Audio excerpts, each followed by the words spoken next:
మనం కూడా గుర్తుపెట్టుకోవాలి. ఎవరిని మనం అన్యాయంగా నిందిస్తామో వారి ఉసురు కారణంగానే మనం దెబ్బతింటామండి, అనుమానం ఏం లేదండి. ఒక తొందరపాటు మాట తిట్టు ఎవరినైనా మన బంధువుల్ని మిత్రుల్ని నీలాపనిందలు వేసి తిట్టే ముందు బాగా ఆలోచించుకోవాలి.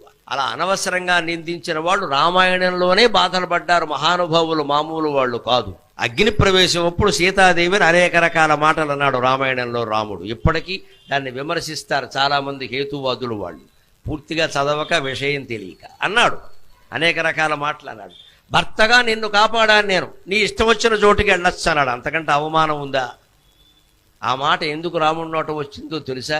సీతాదేవి ఇంచుమించు అంత మాటనే లక్ష్మణుడిని అందమ్మ. గమనించండి, రామాయణం చదవకుండా మాట్లాడక.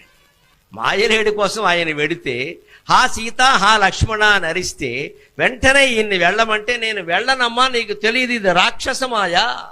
వాడు అనేక రకాల మాయలు చేసేవాడు మిమిక్రీ చేయలేడా? మిమిక్రీ చేసేవాళ్ళు బోళ్ళు మంది ఉన్నారు ఇక్కడ.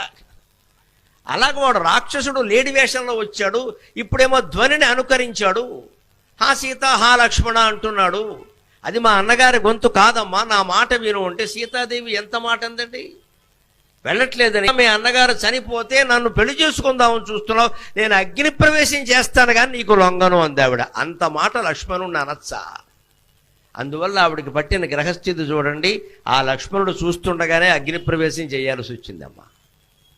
అనవసరంగా లక్ష్మణుని నిందించినందుకు దాని ఫలితం సీతాదేవికి తగిలింది కదా. లక్ష్మణుడు కూడా తక్కువవాడు కదా, ఆవేశపరుడు. అసలు వీళ్ళకి రాముడు అన్నగారు కాకపోతే ఆయన చరిత్ర మరో రకంగా ఉండేది. లక్ష్మణుడు తక్కువవాడు కాదు, అన్నగారు మంచివాడు, బాగానే ఉంది. భరతుడు అన్నాడు అదే మాట. అయోధ్య దగ్గర నుంచి భరతుడు ప్రత్యేకం రాముడిని తీసుకెళ్ళడం కోసం వస్తే ఆయన సైన్యంతో సహా వచ్చాడు. వస్తుంటే పెద్ద బాజా భజంతుడు ఏదో సైన్యం అన్నాక మన డమడమలు అన్నీ ఉంటాయి కదా, చప్పుళ్ళు వినపడితే రాముడు ఏమన్నాడంటే, లక్ష్మణ ఎవరో హడావుడిగా వస్తున్నారు, మహారాజులో ఉంది, సైన్యంతో వస్తున్నాడు, ఎవరో చూడవయ్యా అన్నాడు. పక్కనే ఉండే తాడి చెట్టు ఎక్కాడు లక్ష్మణుడు. చూశాను తెలిసిపోయింది భరతుడని. భరతుడని చెప్పచ్చు కదా, చెప్పలేదండి.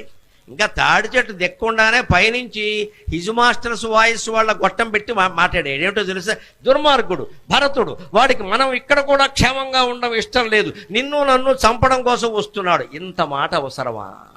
భరతుడు అలాంటి వాడా? వాళ్ళకి తోబుట్టువు కదా. ఆ భరతుణ్ణి అనుమానించి మాట్లాడిన ఫలితం లక్ష్మణుడిని కొట్టేసింది. లక్ష్మణుడిని అనుమానించి మాట్లాడిన ఫలితం సీతాదేవిని కొట్టేసింది. సీతాదేవిని అనుమానించి మాట్లాడిన ఫలితం రాముణ్ణి కొట్టలేదు, ఎందుకంటే ఆయన అనుమానించలేదు. కేవలం ఆవిడ వేదవతీదేవిగా ఆ అరణ్య పర్వంలో మాయమైంది. మళ్ళీ వేదవతి వెళ్ళి సీతాదేవి రావాలంటే ఈ మాటలన్నీ అనాలి, ఆవిడ అగ్ని ప్రవేశం చెయ్యాలి. అందుకోసం రాముడు అన్నాడు, రాముడు పరమాత్మ